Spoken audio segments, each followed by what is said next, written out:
பொதுவாக இந்திய திருநாட்டில் தமிழ்நாடு ஒரு முக்கியமான மாநிலம், வளர்ந்த மாநிலம், முன்னோடி மாநிலமாக இருந்து வருகிறது. அதிலும் குறிப்பாக வேளாண்மையை முதல் தொழிலாக கொண்ட மாநிலம். மாடு கட்டி போரடித்தால் மாளாது சென்னல் என்று யானை கட்டி போரடித்த தமிழ்நாட்டில் இப்பொழுது இந்த ஆண்டு மழை பெய்திருக்கிறது. இந்த ஆண்டு நல்ல மழை, போன ஆண்டு நல்ல மழை. ஆனால் பொதுவாக நீர் ஆதாரத்தில் நம்முடைய தமிழ்நாடு கடைமடை மாநிலமாக இருக்கு. காவிரியில் பிரச்சனை, முல்லை பெரியாறில் பிரச்சனை, பாலாறில் பிரச்சனை. இப்போ மேகதாட்டில் அணை கட்டுவதாக கர்நாடக மாநில அரசு ரொம்ப தீவிரமாக முயற்சி எடுக்கிறாங்க. தமிழ்நாடு அரசு முயற்சி எடுத்து வந்தாலும் கூட அவங்க நடவடிக்கையை விட நமது தமிழ்நாட்டினுடைய நடவடிக்கை இன்னும் வேகமாக இருக்கணும். ஏன்னா நம்ம பங்கை தட்டி பறிச்சிடக்கூடாது. பெரிய ஆறு, காவிரி, மேட்டூர் அணை, இன்னைக்கு காவிரியில் பாதிக்கப்பட்ட தமிழ்நாட்டுக்கு மிகப்பெரிய பாதிப்பு ஏற்படும். ஏறக்குறைய 22 மாவட்டங்களுக்கு குடிநீர் ஆதாரம், 12 மாவட்டங்களுக்கு பாசன ஆதாரமாக திகழ்கிறது. இதில் இப்போ மழைக்காலத்தில் இந்த ஆண்டு மட்டும் 4 முறை மேட்டூர் அணை நிரம்பி கடலுக்கு தண்ணி வீணா போயிருக்குது.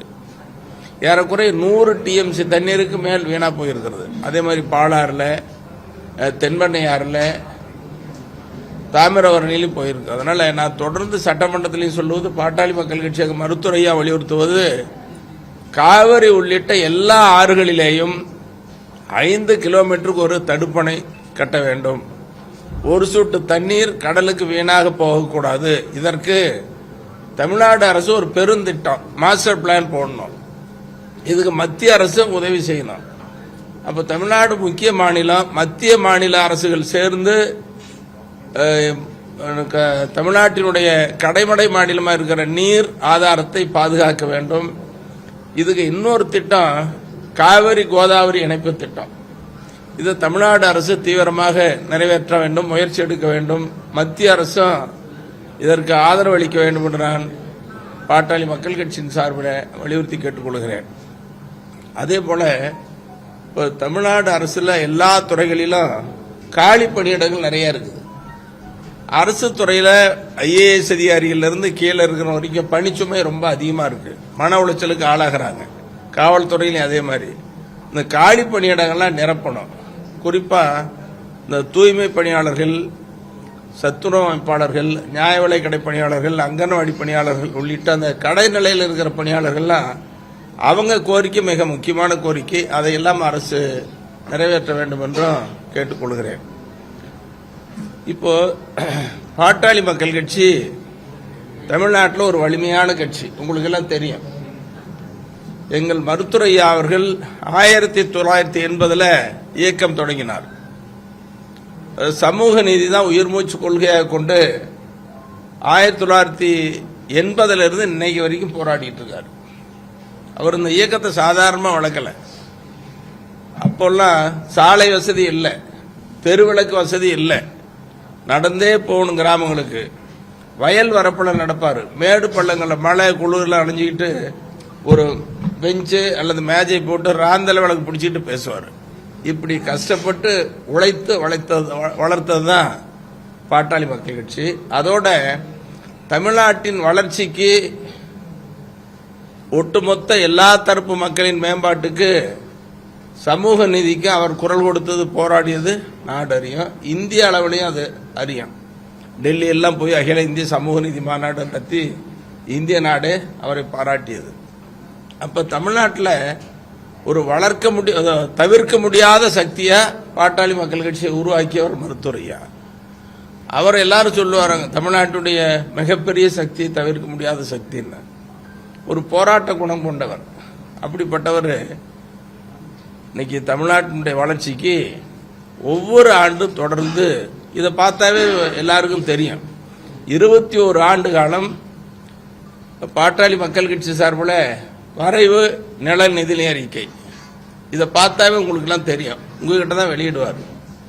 அதே மாதிரி வேளாண்மை முக்கியமான தொழில்னு சொல்லி 17 ஆண்டு காலம் இது எதை காட்டுகிறது? தமிழ்நாட்டில் பாட்டாளி மக்கள் கட்சி வளர்ச்சியில் அக்கறை கொண்டுள்ள கட்சின்னு இப்படியெல்லாம் நடந்துட்டு இருக்குது. இதுக்கு இடையில இப்ப அவருக்கு ஏற்பட்டிருக்கிற சோதனை, பாட்டாளி மக்கள் கட்சிக்கு ஏற்பட்டிருக்கிற நெருக்கடிங்கிறது சொல்லி மாளாது. இது யாரால வந்தது, எப்படி வந்தது? உங்களுக்கும் தெரியும், எனக்கும் தெரியும், தமிழ்நாட்டுக்கும் தெரியும்.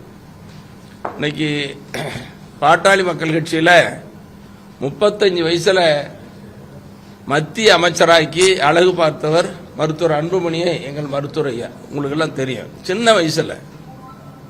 இன்னைக்கு பாட்டாளி மக்கள் கட்சியும் வளர்ந்தது மருத்துவர் ஐயா தான் முக்கிய காரணம். அதுக்கு அன்னைக்கு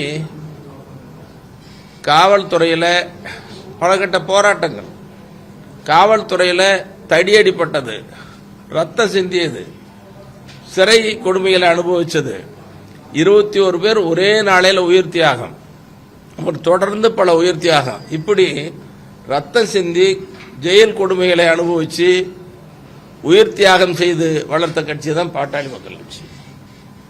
எங்க மருத்துவர் ஐயா பாளையங்கோட்டை சிறை ஒண்ணுக்கு தான் போகல, மீதி எல்லா சிறைக்கும் போனாரு. இந்த ஜி.கே. மணி மருத்துவர் ஐயாவோட 46 ஆண்டு காலம் இன்னைக்கு வரைக்கும் அவர் கூட பயணம் பண்ணிட்டு இருக்கிறோம். நான் நிறைய சிறைக்கு போயிருக்கிறேன்.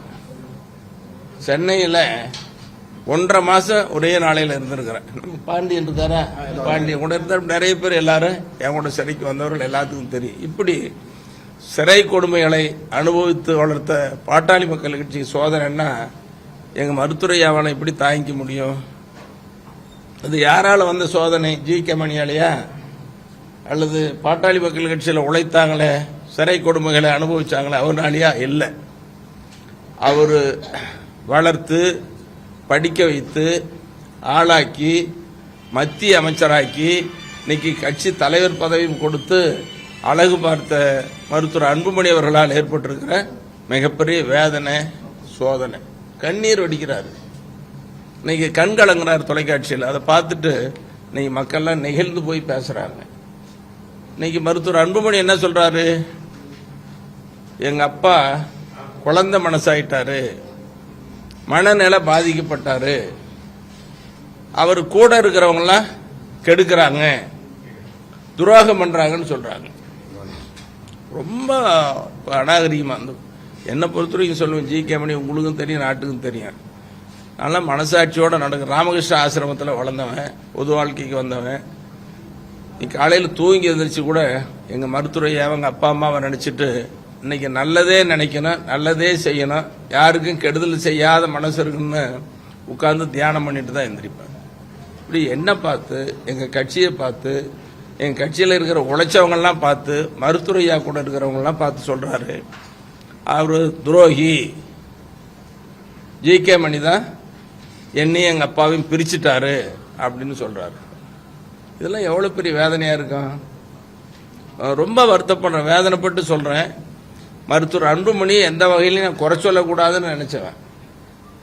யார் யாரோ பேசுவாங்க, எப்படி பேசுனா கூட நான் குறை சொல்லவே இல்லை. இப்ப சில நாட்களுக்கு முன்னால் அவர் என் மீது வைத்த குற்றச்சாட்டுக்கு பல பேர் என்கிட்ட பேசிட்டாங்க. உனக்கு மானம் இல்லையா, ரோசம் இல்லையா, இப்படி பேசுறாரு, வாயை மூடிட்டு பேசாத இருக்கிறாரு, பேசாம இருக்கிறியான்னு சொல்றாங்க. அதுக்காக தான் சில தன்னிலை விளக்கத்தை உங்கள் மூலமா தமிழ்நாட்டு மக்களுக்கு சொல்லணும்னு விரும்புறேன். என்னுடைய ஆசை. அவர் சொல்ற செய்தி வெளியில போகுது.